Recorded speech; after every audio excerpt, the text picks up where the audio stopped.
Hi, I'm Pastor Rhonda. And I'm Pastor Seth. You're listening to Growing Hope, Living Faith. Welcome back to Growing Hope, Living Faith. We're glad you are with us today. Yes. How are you doing, Pastor Seth? Oh, doing all right. So, my finger, I was been kind of showing you, it's really, really swollen. Ouch. It's on my left ring finger. I was out doing some work for a lady, and I got poison ivy underneath my ring finger, underneath the ring, and I was really, really careful to make sure I washed my hands and used stuff that I felt like would get all the poison ivy off, but I did not take my ring off. Oh, man. And then I started feeling kind of an itch under my ring like a day later, 2 days later, and I took it off, and I'm glad I took it off, because if I did not take it off, I would probably have to cut my ring off. It's swollen that big and bad. Swollen.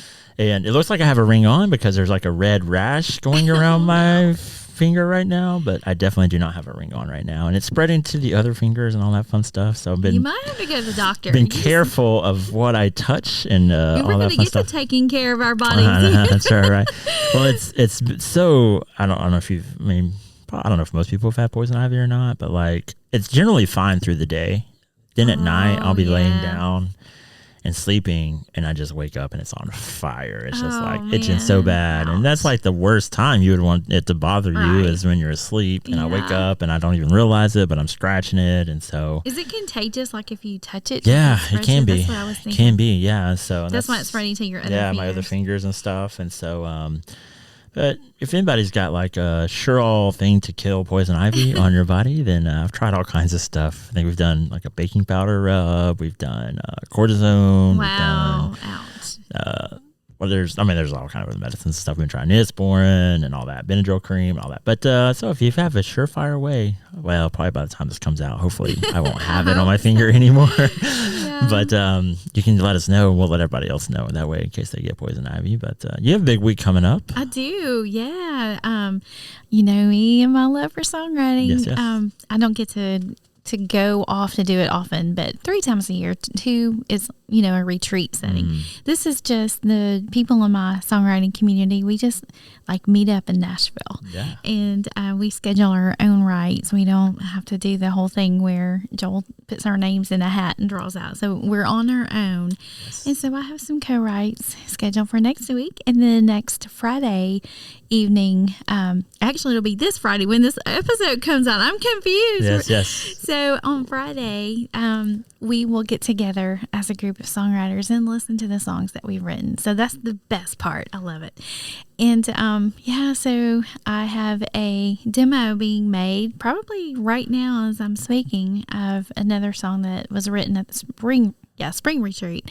But anyway, just exciting things there. I'm so thankful. It's such a blessing, and I'm still pinching myself every time I come out with a song, because I can take you to the place where God gave me the gift. And it's not about me. It's about encouraging the church. It's about lifting him up. And so anytime I get a chance to write with other people, it's like iron sharpening iron. They have ideas that I would have never thought of. And sometimes I have ideas that they hadn't thought of, and we put them together. And it's like, wow, that's good.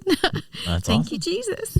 Yeah, it's the way of faith, right? And that's what we've been talking about, is these spiritual formations. And there is something to all of these formations. I don't know if we mentioned it in the prayer one, but find somebody, right? Find somebody that you can journey with, and somebody that you can talk about your prayer life and how prayer life is going. Talk about when it's stagnant, and they can encourage you and say, well, maybe you thought about this, or we tried this, or we done this. Right. And always having those people that we can bounce ideas and concerns and all of that off of really does go a long way. And so we want to encourage you to keep on doing that. And we're going to continue on our conversation of spiritual formation. Dun, dun, dun. And we need a little music there, a little drum roll. Yeah, absolutely. And so it's been really, I think, it's been a great conversation for me. Don't know about anybody else, and if it hasn't been good for anybody else, then I'm sorry, but it has been good for me. Today we're going to be talking about maybe something different, maybe something that a lot of people don't associate with a spiritual discipline or formation, but I think it's we kind of were talking about in the prayer that prayer always leads us to action. And I think that that's all spiritual disciplines, all spiritual disciplines, they should lead us to action. And today I think we're going to be, and maybe even the next one, I don't know how long this one's going to be. It might be 2 episodes. We're going to be talking about that. What does that look like? What does that mean? And I'm excited to talk about this for sure. Yeah, this one is titled Incarnate. Love of. Do you say incarnate or incarnate? I say incarnate. Incarnate. Is what I I've say. heard it both ways, and so I'm paranoid. But it's about, Christ lives in us, and it's about letting him live through our actual bodies, and we're showing his love, but we're doing it with our bodies that he has given us, because, Jesus came in the flesh. The word became flesh, and he dwelled among us. And so that's what we're supposed to do. We're supposed to let him dwell in our hearts, and then we dwell among people in our actual bodies, and we use our hands and to show love, and we use our arms to show love, and we become Christ among people. It's good. In our tribe of the Church of the Nazarene, we call that holiness. Is really living out holiness is where we become so much that Christ puts his nature upon us, that we essentially, when people see us, it's not us. Hopefully they see it's the one that lives within us. And that's what we call holiness. And all of these disciplines have been pushing to this point that this is very, very, very important. But I think it comes out in several different ways. And I think these are some things, the ways that it comes out, they are things that we've got to practice, and we've got to have the discipline and to make the sacrifices. So all these things we've been talking about, even with just this, there is this practice and this discipline that it must take place if we're going to be able to do it and do it well. And so it's very important. So the first thing we have to do is practice taking care of our physical bodies. Yes. And I feel like I'm not qualified to talk about this too much. I can hear my mom saying, you're burning the candle both ends, staying up too late, getting up too early, and, just running through the drive-thru to grab fast food, and sitting in my thinking chair, I call it, and with my head buried in books. And I've got tons of homework, and a lot of my work I do with writing or anything is I sit in my thinking chair, and it's real easy to neglect, because it's like, man, I just need 30 more minutes. I just need 1 more hour, and before I know it, hours have passed. And did I get to the gym? No, but we have to start. I'm preaching to me, and I've been doing better. I've been trying to get back on my bike, trying to do that slowly with an injury, and I did just join the gym in Dalton. So I have a little treadmill action going on. So but we've got to think about, our bodies are designed to have water. We need to get in the habit of getting in bed at a decent time, so that we're not depending on caffeine and stimulants, Red Bulls and Celsius and some, coffee and those things. Hey, don't say coffee. That's the one thing you cannot say is coffee. Well, you're drinking this large coffee over there, and I've got this vitamin infused water going on over here. So that's what I'm saying. This is a practice, something we work on. But taking care of our physical bodies, that's probably enough said, because it's a no-brainer. We can't go out and be the hands and feet if we can't walk, if our bodies are breaking down, if we can't do things. And that's not to say that you're limited if that's, the plan that God has, laid out for you, and you're dealing with some situation where you can't.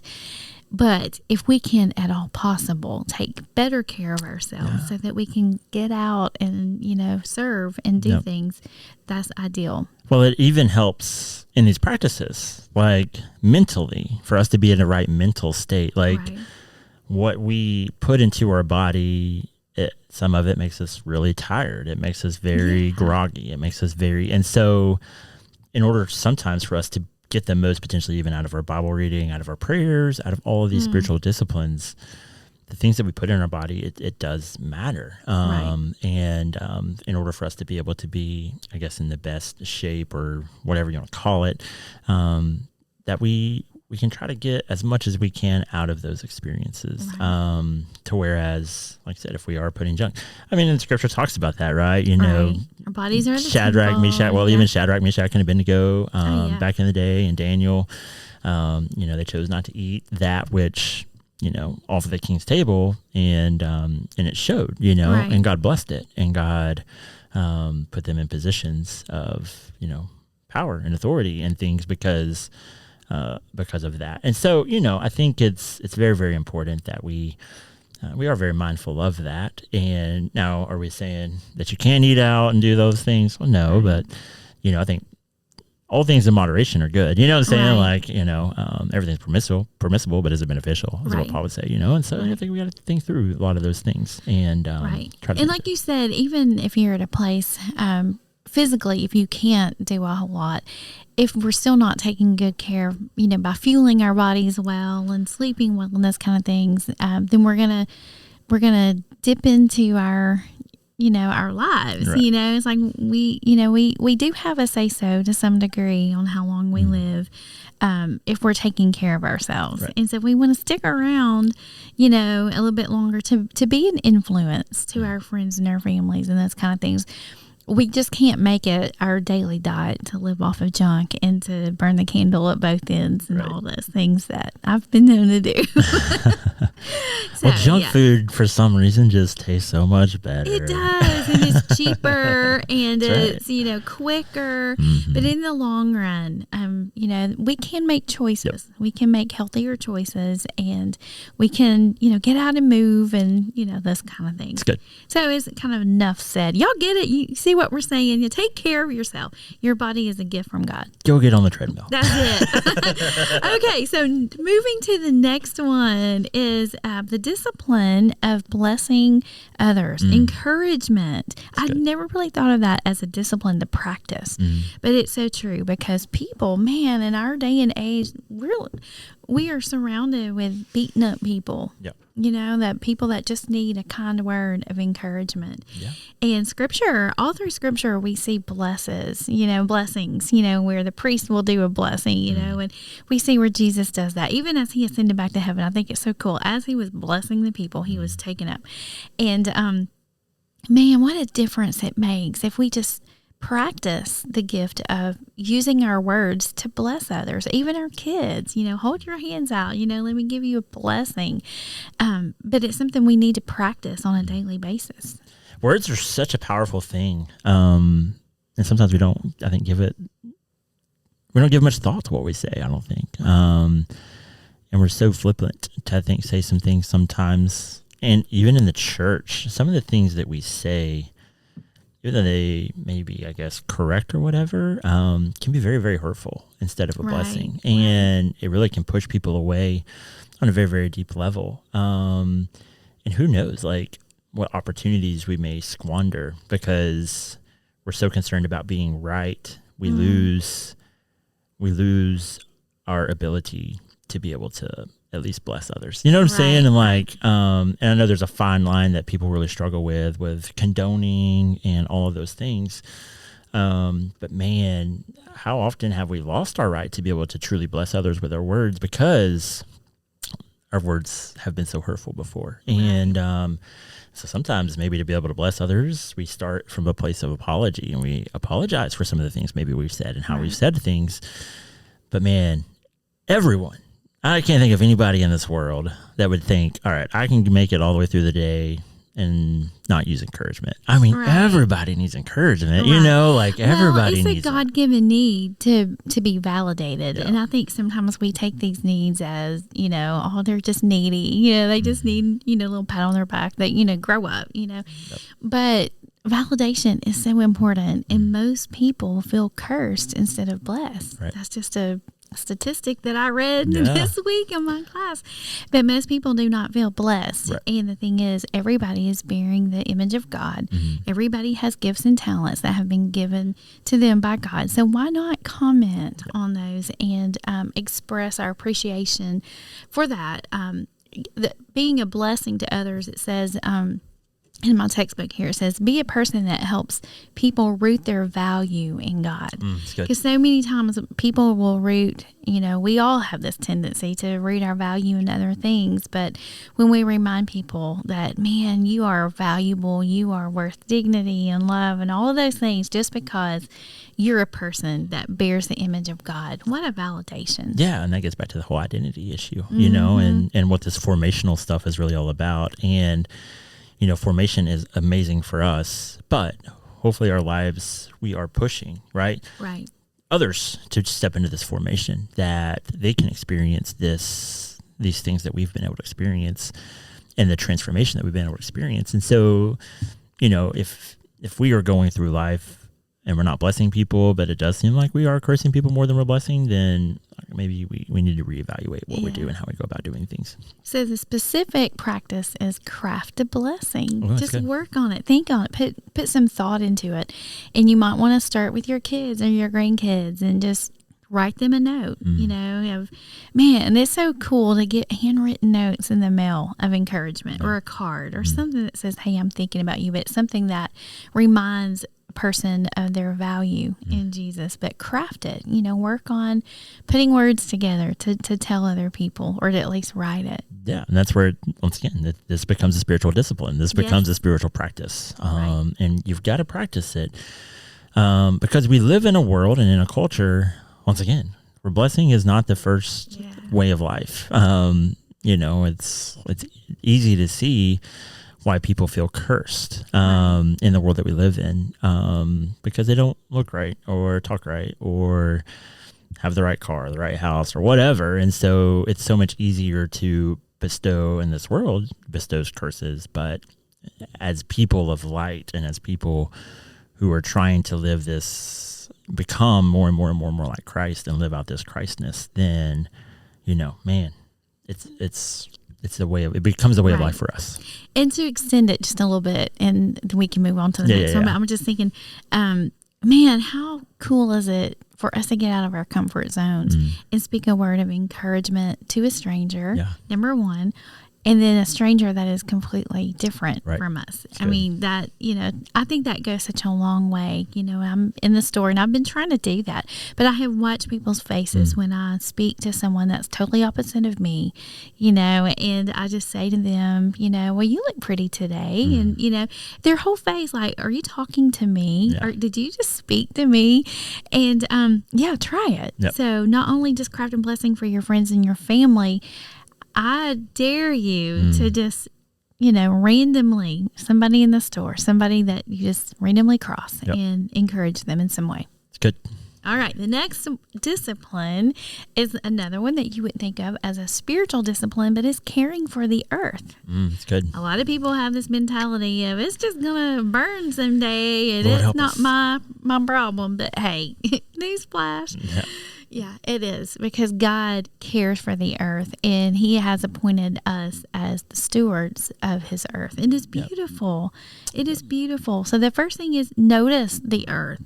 Get outside, look at it, put your hands in the dirt, look at the trees, feel the bark, dip your feet in the water, and look at the stars. My goodness, he has given us a glorious, beautiful earth. Eric just took a picture last week of a sunset, and it was gorgeous. And I texted him back and I said, are there filters on this picture? And he said, no. Wow. But there's just so much beauty around us. And human beings, we're careless.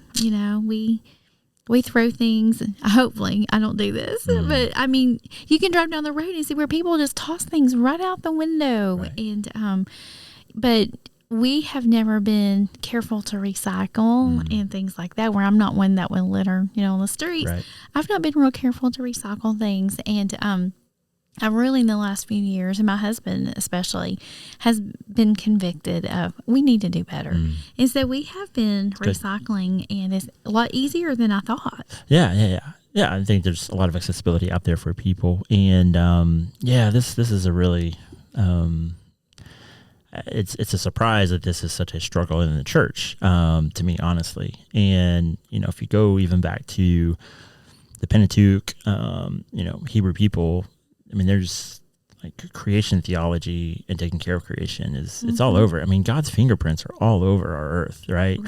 There is this mentality, like I said, that it's going to burn up. Well, that's not what the book of Revelation even talks about. The book of Revelation actually talks about that God's going to come and he's going to redeem it all and make it all new. And so there's going to be like this new heaven coming to earth. There's New Jerusalem coming to earth. And so, and then there's going to be the redemption of all things. And so, like the mentality, it's easy to try to get that, well, God gave us this earth and so we can use it and we can abuse it. But that is not very biblical at all. And, and so, I don't want to get too coarse, but essentially what I think humanity has done with the earth is we've raped it, is what we've done. We've stripped it of its goodness. We've stripped it of the things that, and so it's very, very sad, I think, what humanity has done to the earth. And I think there is a call for Christians is we should be careful in taking care of the earth and how we treat the earth. And that goes even to things that we potentially buy from resources that had to come out of the earth. And so, I mean, once again, go back to the Pentateuch. It talks about for 6 years you'll do you can plant and you can, but that 7th year, let the land lay fallow. Don't do anything with it. Just leave it alone so that it can recoup and it can do what it. And so we've never, ever done that. We have really come to this place where we use and abuse creation. And like I said, there's awesome things like recycling and all of that we can do.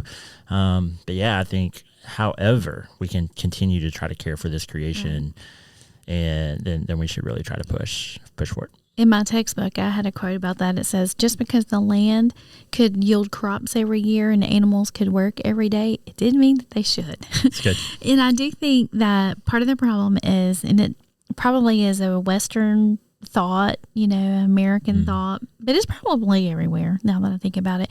But when we're landowners, we think, hey, this is my land, especially. I can do whatever I want. If I want to, dig up every single tree and, chop it down, I can. Right. And so we need to be mindful of our property that we've paid for and that we own. And how are we going to care for our very own, property? Are we going to plant things and are we going to, take care of it? And just to be mindful of that and to pray about it. God, is this what you want me to do?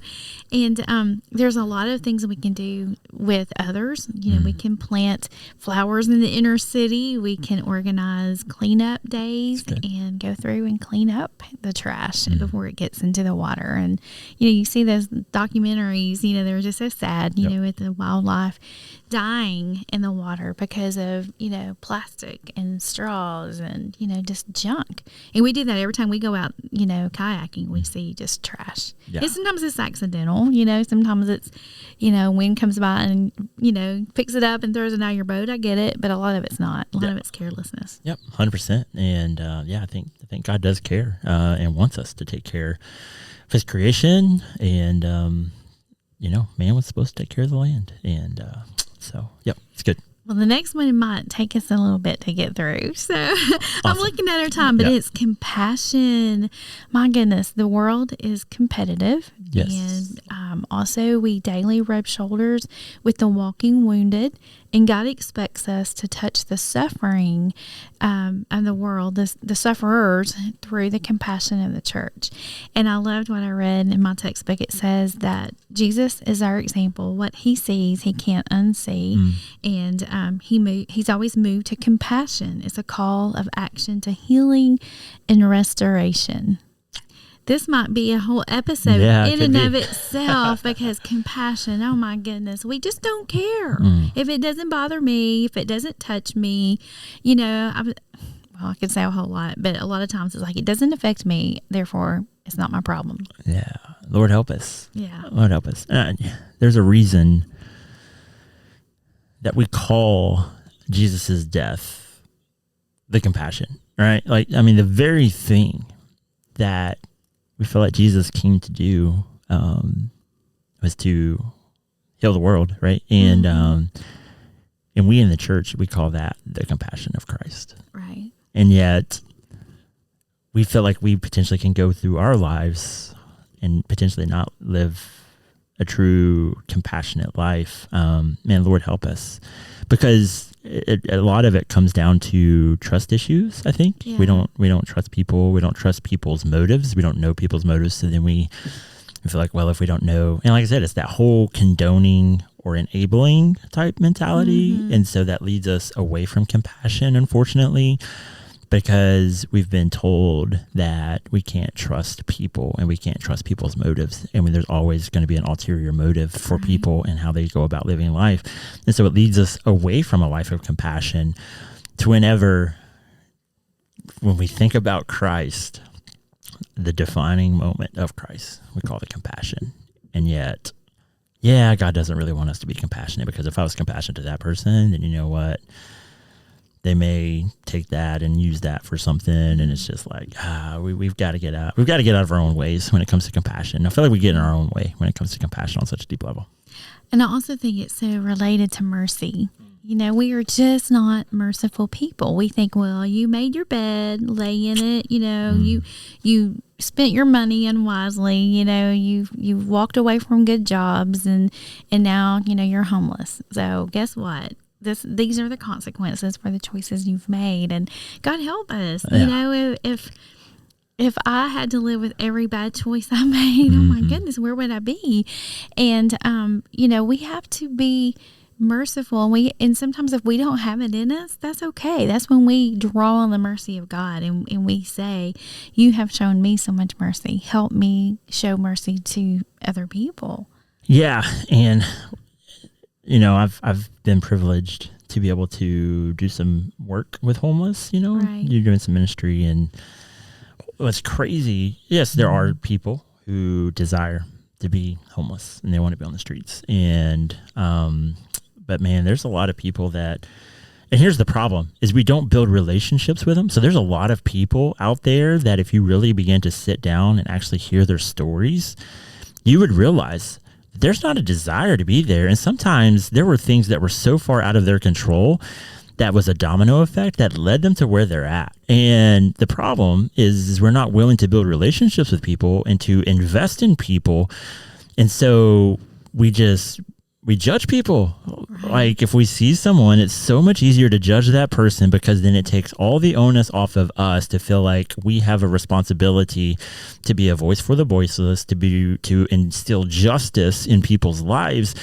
And so it's so much easier to not be compassionate, even though we receive the compassion of Christ, even though we receive mercy when we weren't supposed to receive it. But man, if we really just understood, and that's like I said, as I have had interactions with the homeless, there's a lot of them and it helps me realize we're all potentially 2 or 3 steps away from being them. And like I said, sometimes it's things out of our control, but there's a lot of them that's their story. Like they don't want to be there, but things happen. And then the unfortunate thing is once someone gets into that position or gets to that place, the system is set up against them.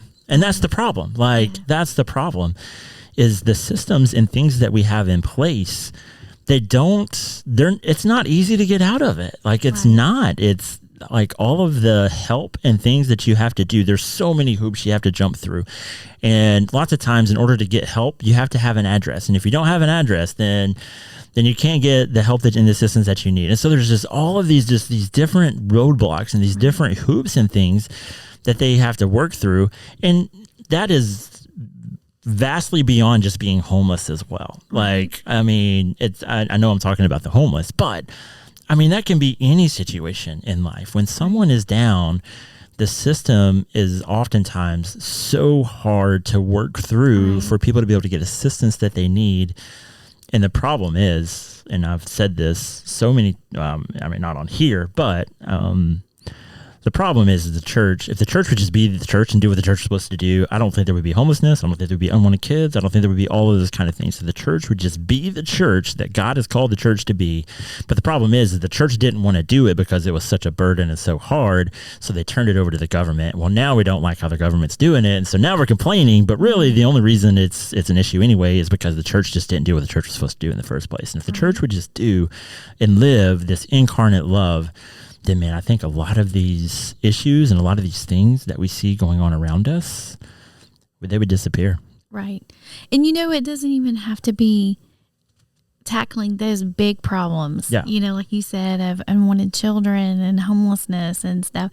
Sometimes I think we just don't care about our fellow man. We can go, to the grocery store and see a mom trying to push a stroller and with a screaming 2-year-old and, just, life going crazy and walk right past and not even open a door, not even hold a door open for someone. It just blows my mind that we can see the elderly like struggling and not lift a finger to make their day better. Just, sometimes it's just taking an elderly person to the doctor. It's like, well, that's not my problem. But for sure. There's so many ways that we can be just compassionate people, that we can just, God, help me just love my fellow man, my fellow neighbor, and we have neighbors on each side of us. And sometimes, it was just praying for their dog, it's when they had some issues going on with their pets.